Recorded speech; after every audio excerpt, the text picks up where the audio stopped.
roughly in about a minute.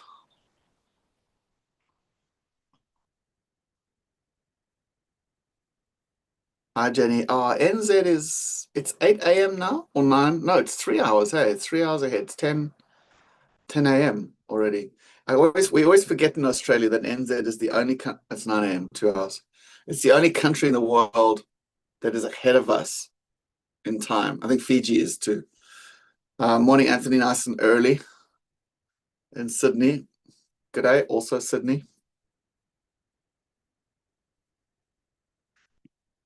So welcome people joining. We're just inviting everyone to tell us where you are in the world. Hi, Tom from Canada. I have a very close friend who works in our business from Canada, and another one, some Canadians who live in Canada. Isn't it an interesting time to be Canadian? Good morning, Leanne in Sydney.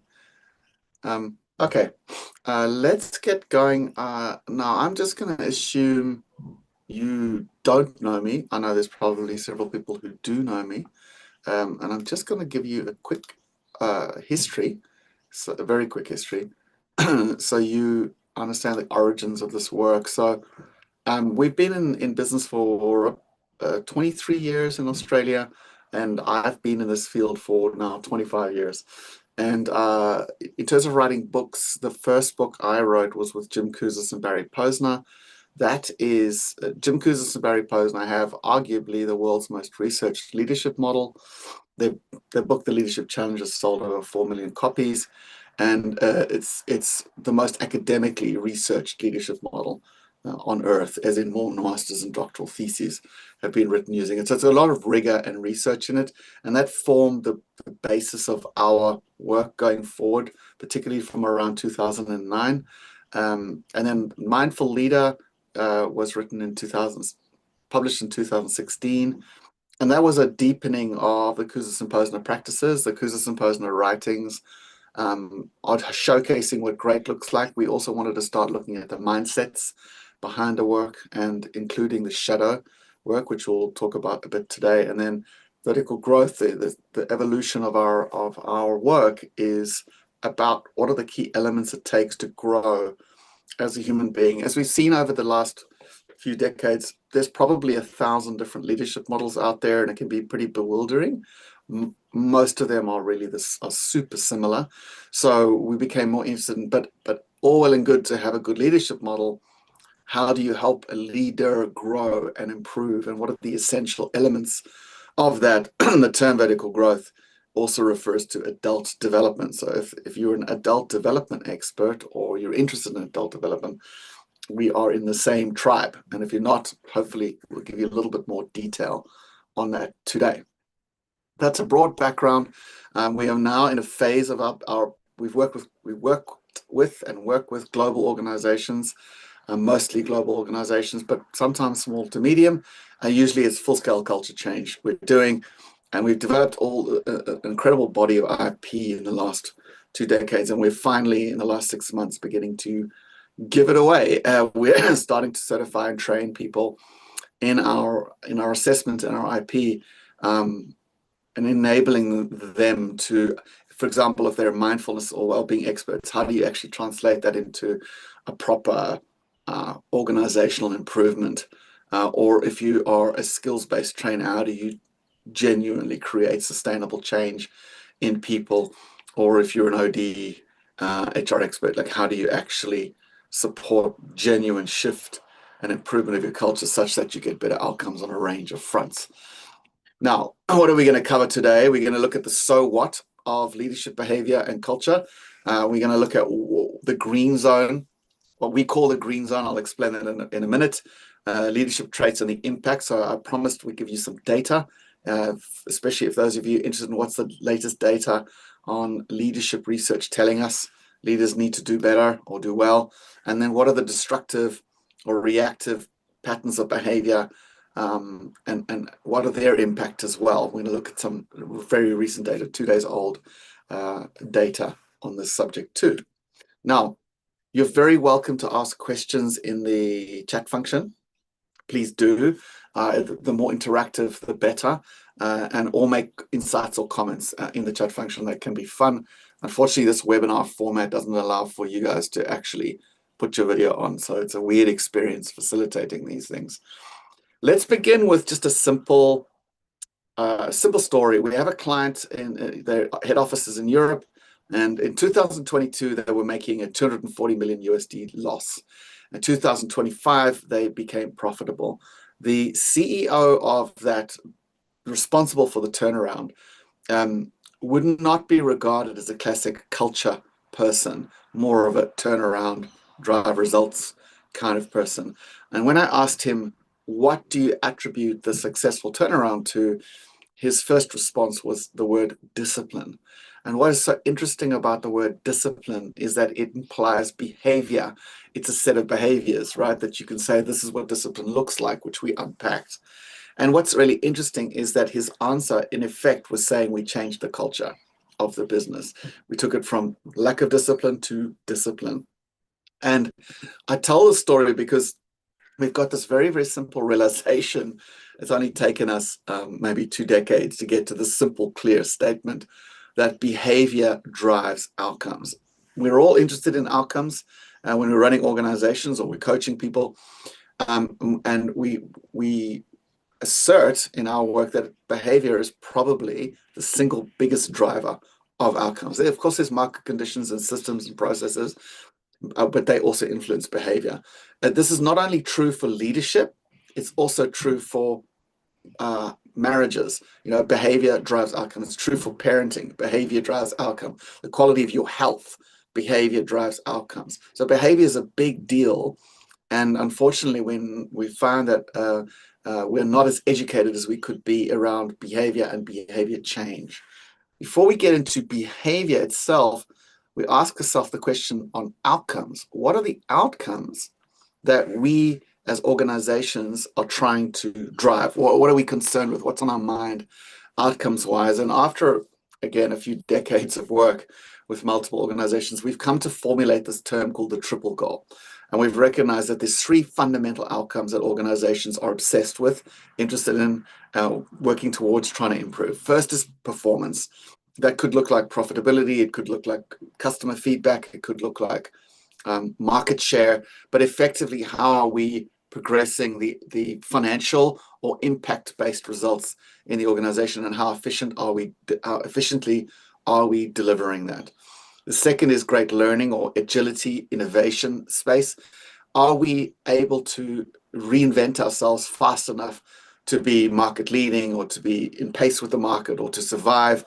We see that right now, the AI race going on in so many organizations, that there's a certain need to disrupt ourselves and learn.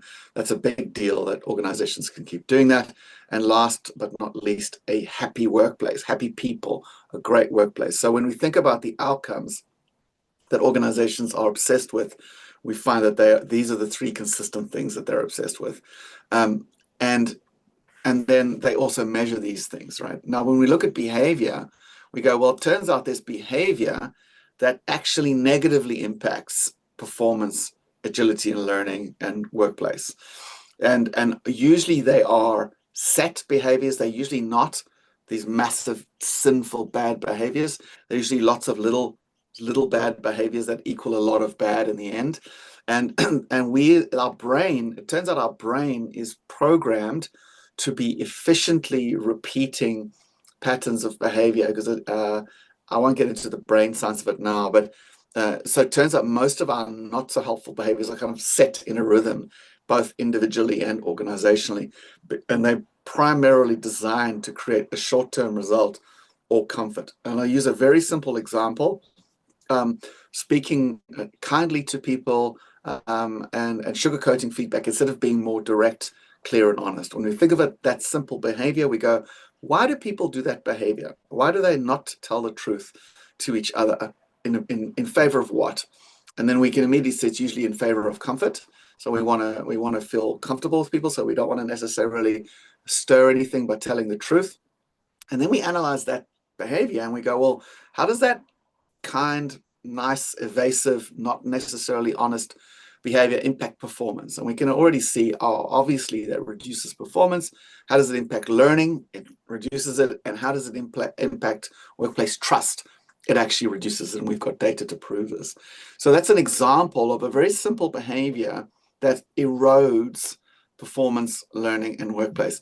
When we go into organizations and we ask them to analyze this, they usually have 10, 20, 30 of these behaviors that are eroding outcomes. Same as an individual leader. We have a bunch of behaviors that erode those, and we're usually blind to them. And then we call that the red zone. And then we have the green zone, which are behaviors that we deliberately cultivate. They take effort. It's just a very quick analogy for those of you who are a parent or married. Is a very easy example. It's easy to be a parent. It's hard to be a good parent. It's easy to be a husband or a wife. You just have to get married. It's quite a challenge to be a really good husband and wife, because it takes deliberate effort. And the same is true of organizations, and the same is true of leadership. They're no different. They take a conscious input, a conscious practice to be at our best. And that's what we call values-based behaviors that actually generate better outcomes on learning, on performance, and on great workplace. Now, classically, what should be happening is that they are your organizational values. Unfortunately, most of you will know this, is that the organizational values, most organizations have like a brand. They're like a background brand on the website. They get rolled out every now and again in town halls and things. What they are not seen as is fundamental drivers of performance, learning, and great workplace. So what we would suggest, if you are in an organizational position, this is your first order of business. Can you express the values of the organization in terms of these are the behaviors that will drive better performance, better learning, and better workplace? Because if we can't create that connection, then what happens is values are like a background kumbaya thing. They're not actually a core operational principle, which they should be, because behavior drives outcomes. Why do we talk about the red zone so much in our work is because there's a simple adult development principle that what you cannot describe and you cannot take accountability for, you cannot overcome and you will not outgrow. And so we see organization after organization, leader after leader going, I just want to focus on what looks good and how I need to do good. Well, unfortunately, if you can't name and take accountability for and see the behaviors that you're currently doing that are getting in your way, you simply will not overcome them. It's kind of a basic 101 adult development principle. That's why we spend time defining both. Now, interestingly enough, that's the beginning of the process, and we'll show you how you map it in an individual level in a minute. But assume, we have this assumption, imagine red zone is mapped and clear in a leader you're working with or an organization. Let's actually just say organization. The whole team and organization know these are our 5 red zone behaviors that have the most negative impact on our performance, learning, and workplace outcomes. We do them regularly. They somehow have become embedded in our culture. And these are the green zone behaviors that we need to become better at or really focus and cultivate, that we know will reduce that red and drive those triple goal outcomes. Imagine that's all clear, beautifully mapped.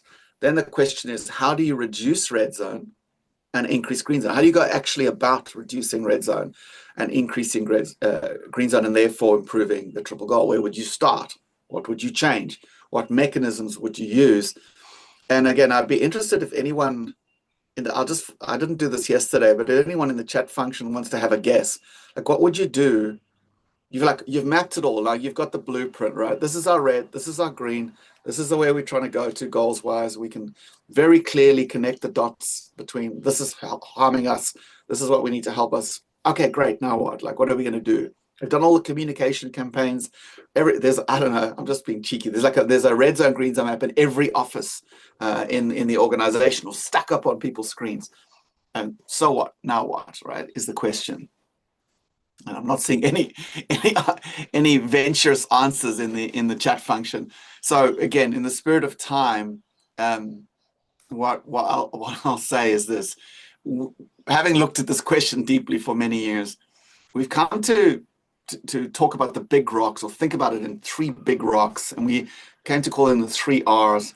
The first is obviously role modeling of leadership. So it's this recognition that if there are red zone behaviors in our organization. They didn't come there by magic fairies. They didn't come by middle management. They are being role models at the most senior levels of the organization. They must be role models. So the first order of business is helping the senior leaders understand how are they personally acting out the collective red zones, and what do they personally need to do to change or to grow. If the intention is to reduce red and increase green, the senior leaders need to decrease their own red and increase their own green in service of that collective. And we also know from the change research that if people get the message that from leaders above them that they need to change, but the senior leaders don't, they will guaranteed resist change. So that's a kind of obvious one. The second one's probably less obvious. This has been an incredible discovery for us as an organization in the last 5 years, that your rituals are a really, really big deal. I'll try and give you an example. Rituals are all things that repeat in a business, and they are typically meetings.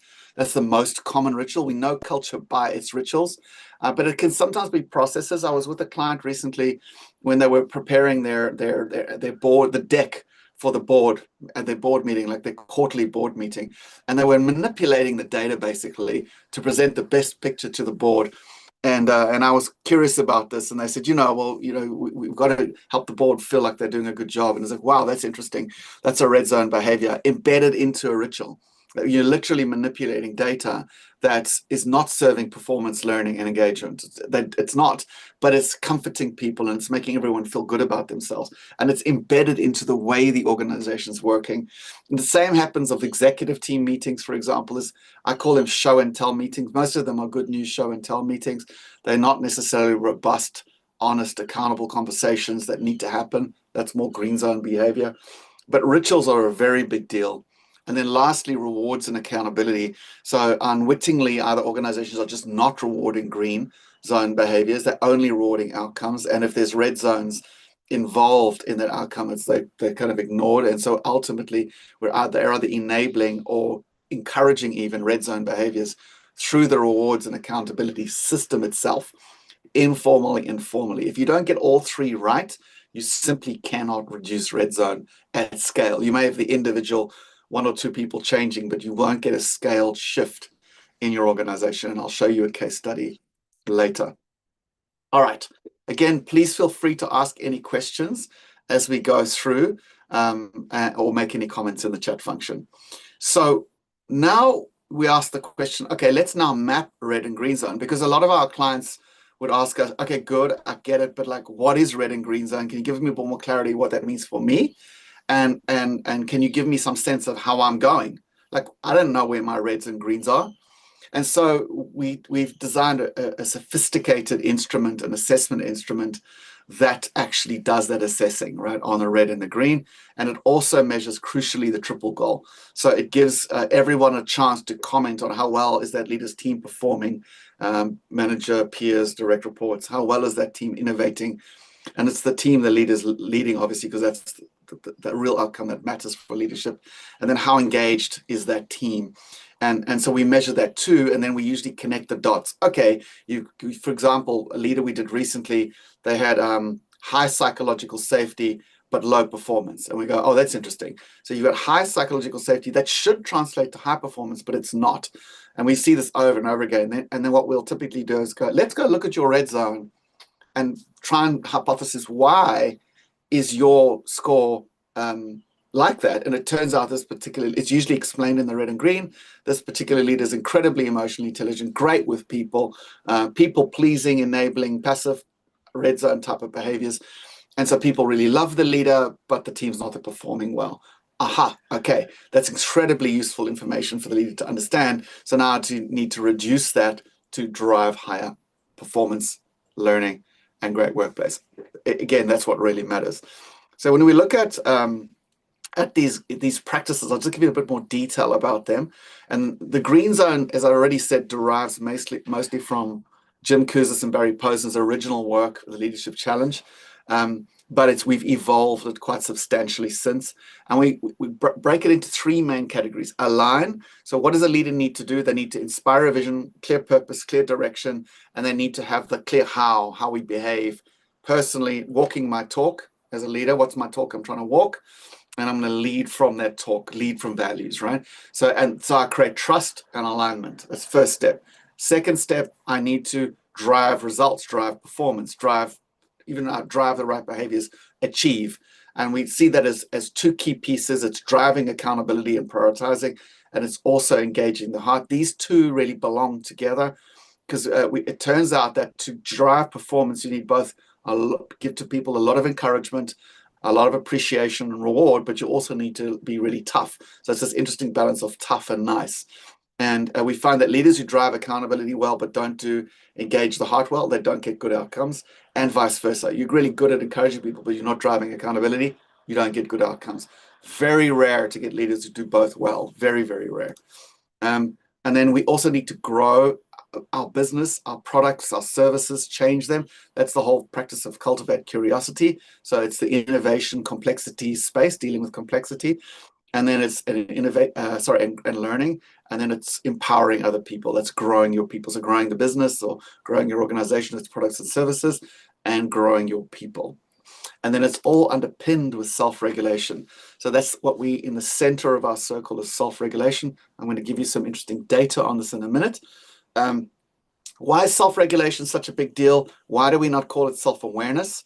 Pretty simple. It turns out you can be really self-aware and really not regulate well. So I could say, oh, I'm really aware, I'm angry, but but some people just really annoy me.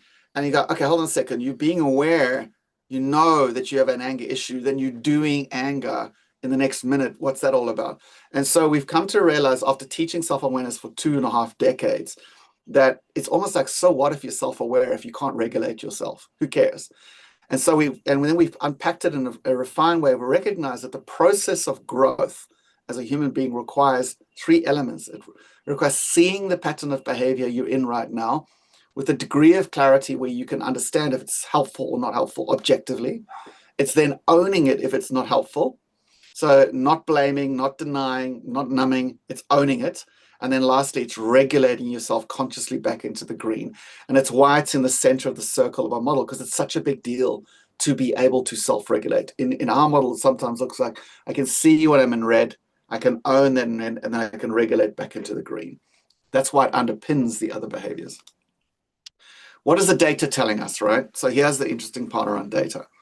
And so we had 2 different studies. We had one where we took 277 leaders, real leaders. We got their real performance ratings from their organization, those super confidential ones that determine their bonuses, their future, their promotions, whether they fire or stuck. And we also assessed those 277 leaders on this Leadership 360 assessment. And here's what we see happened, right? That the bottom third of leaders on performance outcomes, performance, agility outcomes, and workplace outcomes, what we call the triple goal outcomes, you can see that their green zone is substantially lower than the mid-range and then the high range, right? So we're seeing a very defined, a very clear progression that the better you get at green zone, the higher it correlates with performance outcomes, right? Which again, triple goal outcomes, performance, agility, workplace engagement outcomes. And this data is what tells us this, right? It shows, okay, so what's the correlation between performance and the green zone? 49.7%, right? So it's kind of a 1/2 or 2-to-1 ratio. It's not strictly correct to say this statistically, but if you're struggling to understand stats, a way of saying this, it sounds like I'm saying causation, not correlation, is that for every 10% your green zone is improved, your performance outcome improves 5%. That's the correlation. Every 10% your green zone goes down, your performance rating goes down 5%. We don't know if that's causation, but it's absolutely correlation. We've posited that effectively what this is telling us is that leadership effectiveness on results is half behavior and half competence. Those are the 2 fundamental things. And we've all met leaders who are very competent, but poor leaders. So that tells you, are we differentiating between behavior and competence, technical competence? And then you see the other 2 pieces of data as well. Very, very strong correlation between performance, learning, and great workplace and the green zone. Now, we did this data 2 days ago. we asked 42 questions in the green zone, so 6 statements for 7 practices. And we found that, and I asked the question to my data team, what are the 5 most impactful statements? What are the 5 statements that are having the biggest difference, biggest impact on outcomes, on performance, learning, and workplace engagement? The first one is you've got to treat people with care and respect as a leader. It's a self-regulation behavior. This is interesting because it aligns exactly with Kouzes and Posner's research of 5 million on their database. It's like you could say treating people with care and respect is a baseline must as leadership. Their research revealed that, and we haven't done this level of research on this particular statement, but we often defer to their research. It shows that treating people with care and respect doesn't make you a good leader, but not treating people with care and respect, it disqualifies you from being a good leader in the top third immediately. And if you go below 8 out of 10 on a raw score, you're already disqualified from being a great leader. It's a very significant permission to play leadership practice, leadership behavior. And then the second one is about taking ownership. I talked about see it, own it, regulate it. It's taking accountability for your decisions and actions without becoming defensive. That's also a fascinatingly important behavior for growth. Then we've got 2 empower others pieces. We've got giving people freedom, but also giving them the information and resources to succeed. And then lastly, and I'll talk about this a bit later in the red zone, discipline, focus on priorities. I'm not sure what you guys are seeing in your organizations, but we're seeing an increasing challenge on prioritization in our clients. They're getting this incredible intensity of, they'll get to their, their weekly meeting and they'll have 15 priorities and they are all exhausted, burning. There's so much burnout being talked about in organizations. And our view is that giving people strategies, for example, to meditate more or giving them health and well-being strategies is often papering over the actual fundamental issue, which is the way the organization's doing its prioritizing and the way its level of discipline. And it's chaotic and people are getting chaotic and there's a lot of red zone behavior and it's causing a lot of burnout, but without good results as well. Are there any questions or comments or insights as you hear this? I'm just going to take a moment to pause.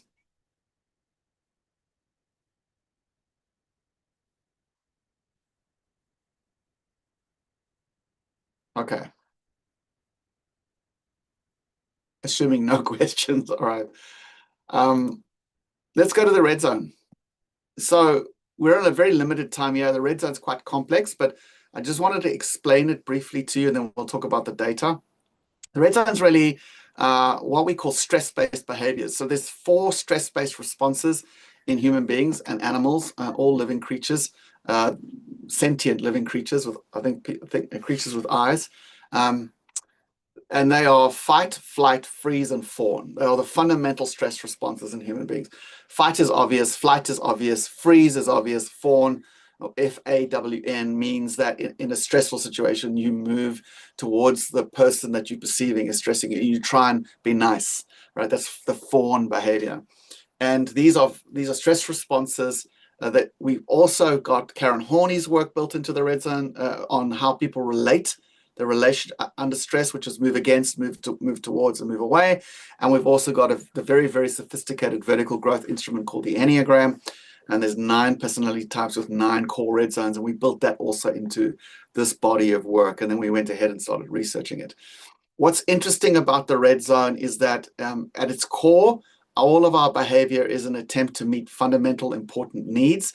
So you look there, approval, control, and security. There's not a human being on earth that doesn't need approval. You could also call approval belonging. You could also call it love. You could call it connection. So every one of us needs approval, belonging, love, and connection.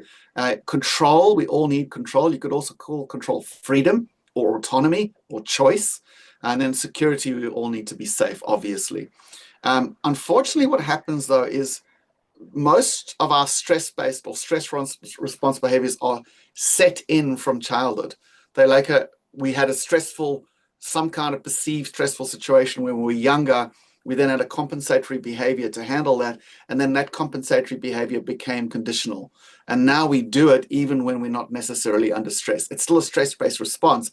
It's just that we're not even responding to stress anymore. It's like an echo in our nervous system. And I'll give you an example of this and how it undermines. When I started this, one of the approval-based red zone behaviors is self-promoting. And it's one of my personal challenges, one of my personal red zones. So when I did the introduction of this webinar, I would have said, hi, I'm Michael Bunting. Here are the books I've written. Here's the history of the business. There's a chance that I already alienated some people by doing that. Like, who does this guy think he is? Thinks he's so clever and good. There's a chance, particularly in the Australian, New Zealand context. But there's also a chance that that may have resulted in you feeling like, oh, okay, this guy's credible. I'll listen to him. Well, either way, when I'm delivering that, my history of writing, I'm wanting your approval. That's what's driving that self-promoting behavior. And it, in a small amount of dose, it tends to actually be useful and settling for everybody. But if I kept telling you every 10 minutes how good my books are and how amazing I am and how smart I am, which is all self-promotion, at some point for everybody, I'm going to tip over into disapproval from you. You're going to end up not liking me, not enjoying me, seeing how insecure I am. And that is when self-promotion becomes, there's like a tipping point that it actually starts harming. And the same is true of every one of these red zone behaviors. They kind of make sense, they're kind of useful, and then they're suddenly not useful, right? And this also happens when people's careers stall. They have a set of behaviors that are kind of working for them, and then they get to a certain seniority or a certain level of complexity, and suddenly it's not working for them, and they have to evolve. That's the process of behavior change. One more example is defensiveness, and it's an important one to talk about, is when someone, if a client gave me feedback or a loved one gave me feedback and I become defensive, what I'm trying to do is protect myself and sometimes the relationship. But ironically, even if you look at John Gottman's work on relationships, defensiveness is the number one, or not the number one, it's one of four deadly sins, if you will, that kills relationships. The more defensive you are, the lower the quality of your relationship will be, your intimate relationships, marriages. And so the same is true in leadership. Defensiveness seems like a good idea. It feels like it's protecting you. It feels like it's making you safe, but actually it's doing the exact opposite. And particularly if you do it regularly. And we've watched people lose their careers over defensiveness. Hopefully that makes sense. I'm not going to go more into the red zone. We know, same thing again, we see that low performers have a way higher red zone than high performers. And if you look at this as a percentile ranking on the top third, the high performers, it shows you this logic that there's a degree of red zone behavior. Just so you know, these are percentile rankings. They're not raw scores. Raw scores, this is about 2.5 to 3 out of 10. So if you're scoring 2 to 3 out of 10 on a red zone behavior, it's not a big deal. As soon as it starts going to 3.5, 4, 5 out of 10, now you're getting up right high. Why do we not see, like if you score a raw score out of 10 at about 5.5 to 6 out of 10, you're really right at the end. You're at the highest percentile ranking of red zone. And then we would say, why are you not getting 7 out of 10s, 8 out of 10 scores, which you don't see on the red zone? And I think it's simply because those people don't have jobs anymore. Like, we're actually surveying people who have jobs. If you're starting to go into red zone at the really high levels, you basically lose your job. It's the same with the green zone. There's like a base hygiene level. In the green zone, on the raw score, you need to be 6.5 minimum out of 10, probably, to keep your job. So just again, the same pattern. What's extremely interesting around these particular graphs is if you look at defensiveness. Defensiveness is the third one at the bottom where I'm highlighting with my mouse now. And you look at low performers, their defensiveness is high. It's amongst the highest of the red zones. As soon as we get to the middle third, it starts dipping down lower than some of the others. But when we get to the high performers, defensiveness is their lowest red zone score, right? So it's showing you there's a particularly low tolerance for defensiveness. And the more defensive you are, the faster you're ending up in a territory of low performers. And the data confirms this, right? It's a negative correlation to performance, a negative correlation to learning, and a negative correlation to workplace outcome, or a great workplace, happy workplace, right? And again, we see this astonishing, this is the data that shocked me and surprised me and kind of made sense to me, is that we measure 39 red zone behaviors in our assessment. And There's 13 red zones, so 13 times 3, 39. And what you see in the top 5 most damaging red zone behaviors is 3 defensive behaviors, right? So there's another 13 categories, but defensiveness makes the top 5 for all 3 behaviors. And you look at the behaviors, it's making excuses when things are not working well. I push out the blame, right? That's number 1 most damaging leadership behavior. I respond to challenging feedback with aggression. That's number 2. And then the last one is I respond to challenging feedback with a denial, I withdraw. So I have not an aggressive response, but a withdrawn, denial, I move away response, I move against response to feedback, I blame externally. What I don't do is take accountability, that second high green zone behavior. There's also aggression. So number 2, forceful. Again, this is interesting. It's unusual for us to see data where you kind of get this perfect match between green and red. Sometimes you'll see the reds are quite different to the greens. You can't tell the story of, oh, that's less, that if you do less than this, you get more of that, or you do more of that, you get less of that. This new data is actually very well matched, which is nice to see. We had treats people with care and respect as the number 1 green zone behavior. The second worst behavior is using more force than required. That's aggression, basically. That's measuring aggression, which will be regarded as disrespectful behavior. And then, of course, reactive. We had the prioritization in the green zone. So we're seeing it was number 4 as well in the green zone. And in reactive, we're seeing tends to be chaotic, jumping from one priority to the other, is damaging leadership and crucially performance outcomes, learning outcomes, and great workplace outcomes. The same message again, get your priorities right and stop jumping around in chaos, even though we know it's very difficult market conditions at the moment. Interestingly enough, Jim Collins wrote a book. He's the guy who wrote Good to Great, Built to Last. He wrote a sort of obscure book that not many people have read called When the Mighty Fall. It's a really small little book. It's very expensive off Amazon. And that particular body of research was, what do organizations do when they get into trouble and then it accelerates their decline? Basically pushes them to death quickly. And it's this behavior, reactive. They start jumping around, panic-driven, and start doing lots of different things to try and fix things or add new things to try and fix things. And it accelerates the decline of the organization. We've also seen this personally. The organizations that succeed when things start burning or getting bad, they become more disciplined, more focused on prioritization. All right. Very quiet group this morning. Any questions? No questions. All right. What happens when you reduce the red zone and you increase the green zone? So, well, we have the joy of working with a Canadian organization, and our partners in Canada, Carl Lemieux and his team ran this program. So Sanofi, they are a global pharmaceutical company. If you don't know them, this is the Canadian part of it. They embarked on a 12-month process to reduce red and green. They defined red and green first, and then they defined the triple goal outcomes. And the result 12 months later was their turnover, their sales improved by 17% and was the highest in 11 comparison countries. Their drug launch launched with 400% higher than their business case. If you're in pharma, you know this is a really important performance outcome.